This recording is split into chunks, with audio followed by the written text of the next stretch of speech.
Hello, everybody. Welcome to the next episode of AVR Squared, reacting to Violet Evergarden.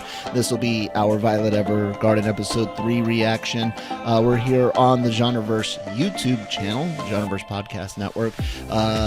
We got a lot of really great podcasts and reaction videos with AVR Squared, as well as the Genre Shot trailer reactions. I'm Kyle. This is Christine. Welcome. If you are just joining us for episode 3, hey, we got the first 2 episodes out already. You should go check those out. Bit out of breath. Sorry about that, guys. Yeah, you're running around taking care of a kid. I just finished up Daily Cup of Genre. It's up and running, and we're going to try to get through. We hope to get through 2 episodes today of Violet Evergarden, but no promises. I've heard that this episode is a bit rough. Yeah, that's right. We shall see. Anything to say or put out or anything? Or are you ready to? I'm ready to watch. I'm ready to watch. Oh, I forgot you had said that, so I'm a little nervous, like on how rough is it? Yeah, I'm not sure. And you know what some might consider, extra rough might not be as rough too. Yeah, that's true. Others, so we'll see. Everyone has different tolerances. Yeah.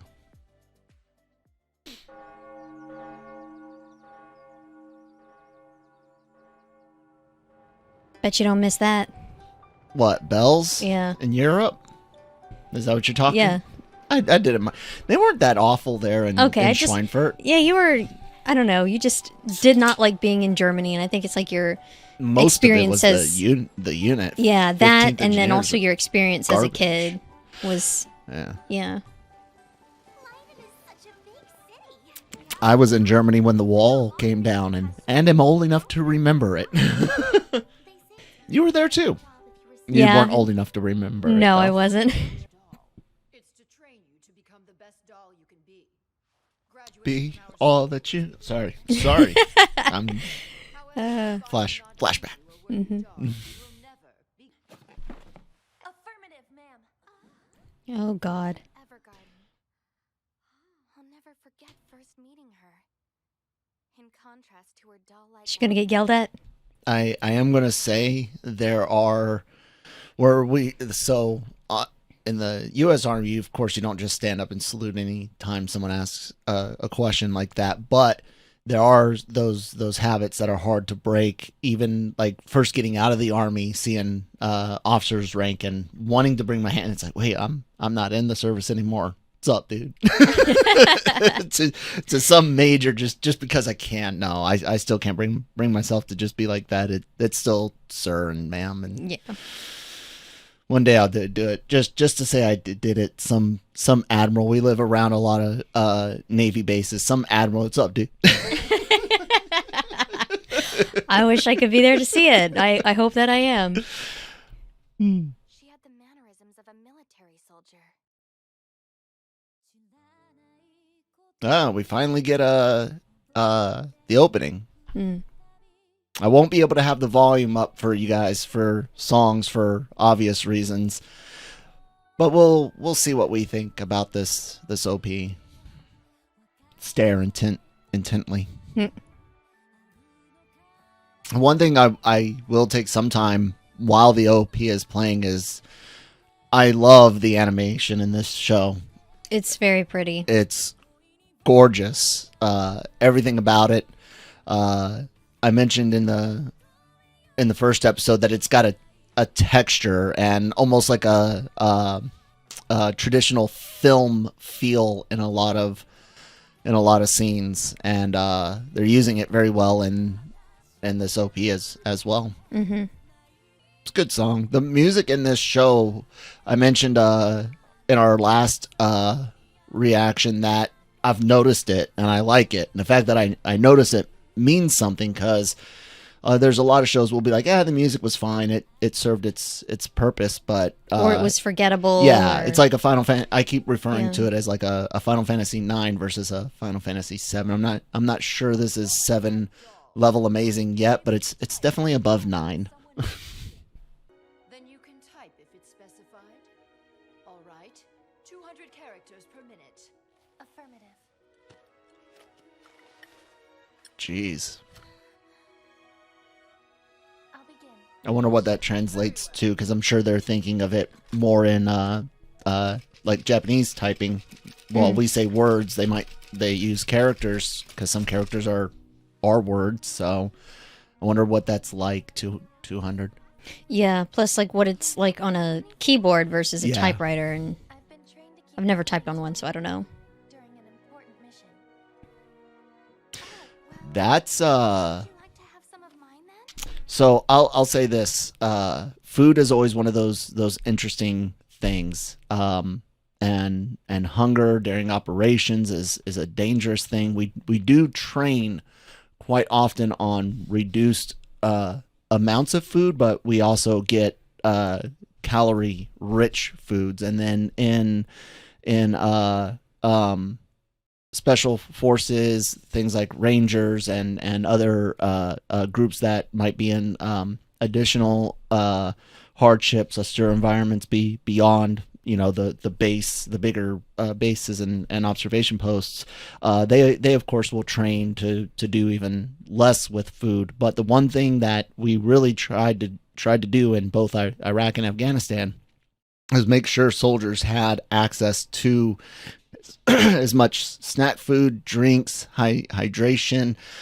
We had class 1, I think it is, supply foodstuffs, and we had like that all the time, divvy it out to the platoons and the squads. And yeah, will it happen occasionally where you might have to go a little bit without food? Maybe, but that's only on like multi-day excursions outside of the wire, and even then you usually do get to pack quite a bit of snack food. Like the amount of like dry cereal and Cliff bars that I ate in Iraq and Afghanistan is uncountable. Yeah, you never talked about snacks, but I remember you talking about putting a bunch of syrup on the eggs because you didn't like the eggs. Yeah, did that. Oh, and when we're eating in the DFAC and you got a good dining facility, oh, then we get hot wings and eggs and a burger. Midnight chow. You're back, huh? That's it. Just get over it already. You're the one with the problem. We will be training. How far back do those three go? Mm. Are you ready? The president, the head doll, and the So, who do you want blonde to kid. present to? Yeah. Sincerely, Luculia. She transcribed exactly what she said. No flair to it. Reading this for me. Yes, ma'am. Dear father and mother, it has been a while since we last spoke, but I have nothing specific to report. That I have not expressed my gratitude for our previous engagements. Regarding the places we have been and desire to go, I have nothing to report. I am currently working very diligently. I am currently healthy and safe. There have been no issues. That is all. Please do not be concerned. Luculia. This sounds like a sound letter to me. Yes. No. Yes. No. It could be that I was a little too abstract in expressing it. Beautiful, right? I've always loved this view since I was a child. I got a bad feeling about this. I'm home. I can make dinner right away. Pardon me, ladies and gentlemen. Got to do a quick parent thing. Lucas, are you okay? All right, love you, bud. Good. Cool. Proud of you, bud. Have fun playing games. Ah, I'm caught. All right, parental responsibilities complete. But a letter that actually shows what your feelings are. I won't leave until we're done. Oh, what a good friend. Yeah. Like I said, I've got a bad feeling about Major. this. I don't know why. Maybe it's the story Violet will tell. I don't know. Sorry. You see, the reality is that I have no idea what it is that I want to say to him. That my parents have passed away. Aw. So all I have left is my brother Spencer. To be honest, sometimes they looked all over for my parents, but couldn't find any trace of them. Mm. And then the war ended.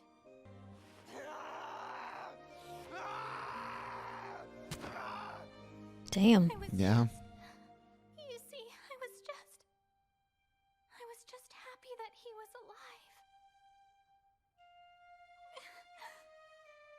alive. And he probably didn't really want to be. Yeah.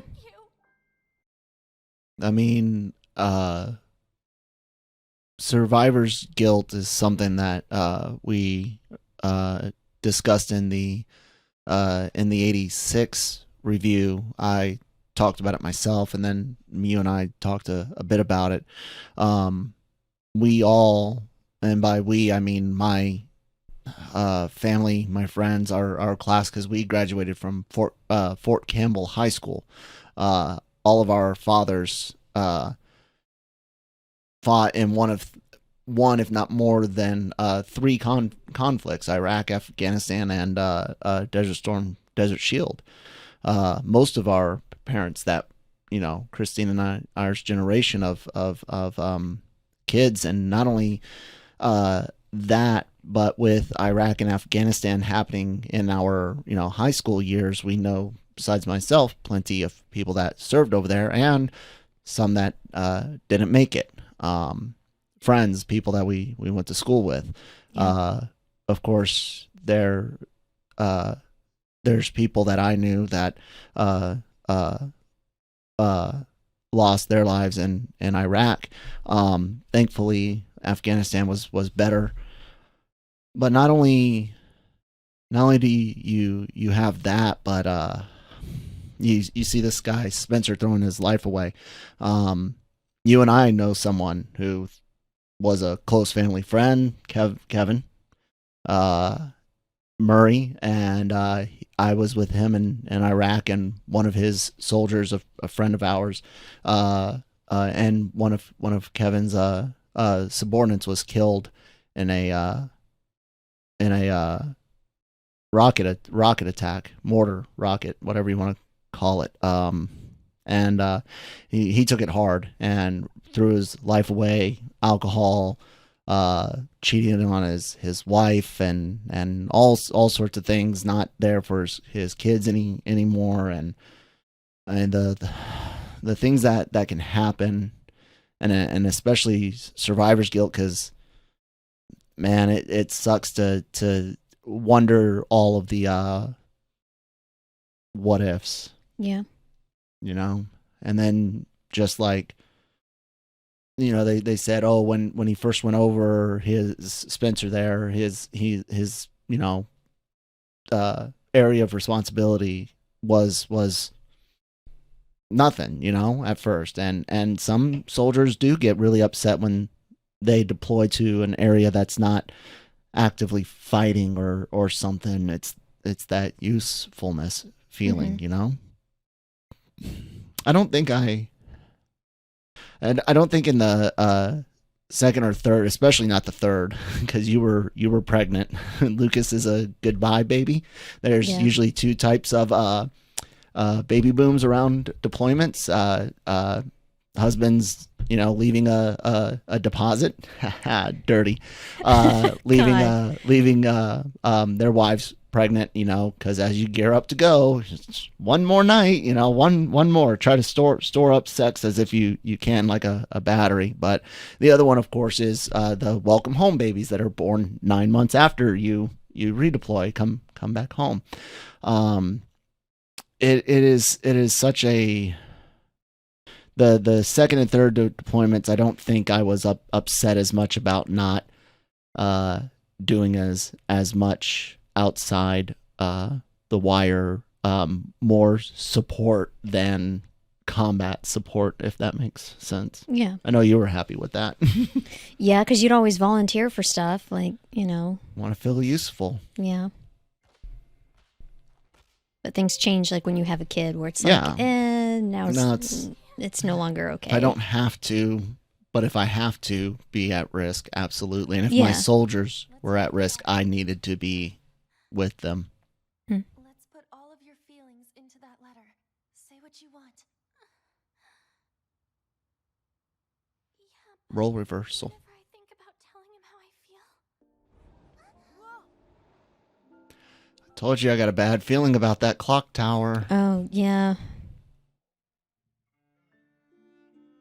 Or bell tower. Please don't.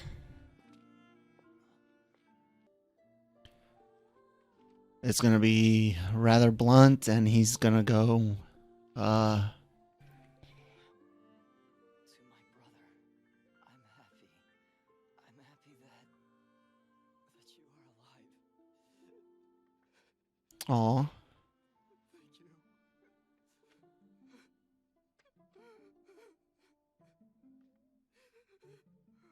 That's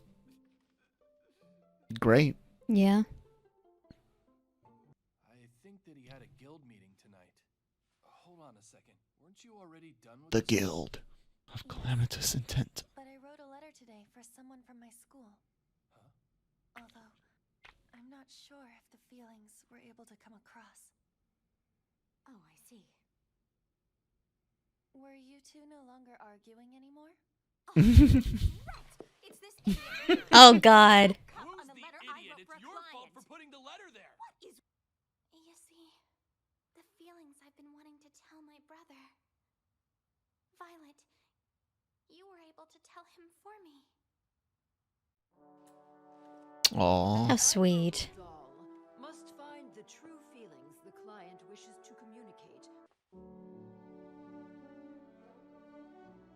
Sometimes Very, very, very nice. an important Mhm. feeling in a few words.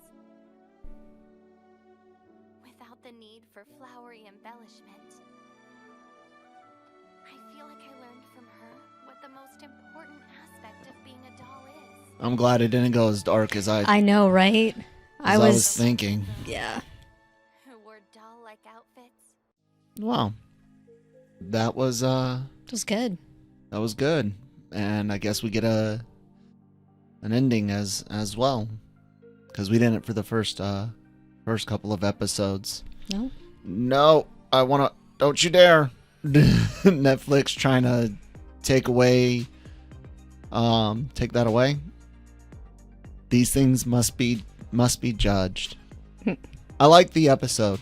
Yeah, it was good.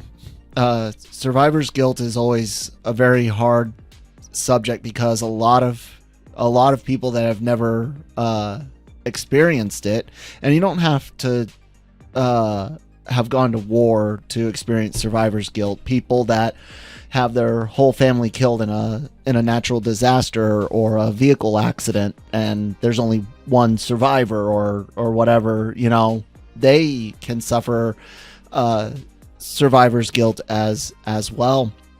But it's always weird to people that haven't, in conversations that I've had, that haven't experienced something like that, to understand the idea of not feeling it's fair for you to be alive. Like they would only think of, I would be thankful to be alive. But like I said, especially with service, you often wonder, did you do enough? What could have been different? Like, that stuff matters. So, Yeah. what'd you think of that episode, Christine? It's really good. Yeah, it was really good. I don't know a lot of people in this situation. I know you had mentioned Kevin, but as far as watching someone destroy their lives, like there's not many examples of that of people that I know. So I guess that's a good thing. Well, That's because, one, our fathers, myself, have good support at home. I've got you, my mom, for all of her flaws. At least we had a roof over. Dad knew that me and my sister would have a roof over our head and food on the table. she'll punch a teacher that mistreats you. And She'll punch a teacher that mistreats you and have principals scared crapless of her, but your dad had a great support system at home, and I have the best because I've got resources. I've got a dad who had been in armed conflict. I got a father-in-law that's been in it. I got a wife that knew the whole army life like that. I know. That's all you knew. Exactly. So it's like when I hear spouses, like the dependents, being bothered by their service member not being home and going through all these things, it's like, but that's what it is. And it's just, from my experience, it's like I am understanding of a lot, and it's always been hard, like watching you struggle through things and not being able to say anything, because like you've said it before, the person that you go to is your dad because he's been through it as well, and there's nothing I can do but just sit and hold your hand, and which is good, which is what I need. Yeah, but I'm not gonna pressure you into telling me everything and stuff like that. So yeah, and when I do talk to you, you're there to listen, and we're all the better and stronger for it, and that's really like the key to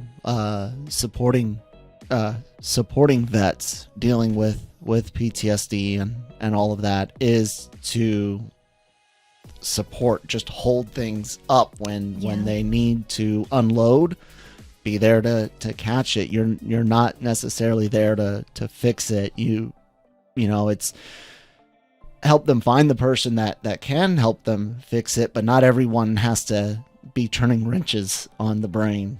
Some people just need to be there to collect the garbage. Yeah, I'm not your therapist, so it's not a job I can do. You're better in some ways, but yeah, absolutely. Yeah. So, anything else you wanted to say about this episode before we wrap it up, so I can reset for another? I think we can get through. I think we can do another. Yeah. We're gonna have to feed our animals, but while we go to do that, you guys can check out LRMonline.com every day for all of your entertainment news, needs, opinions, podcasts, celebrity interviews from the LRM YouTube channel.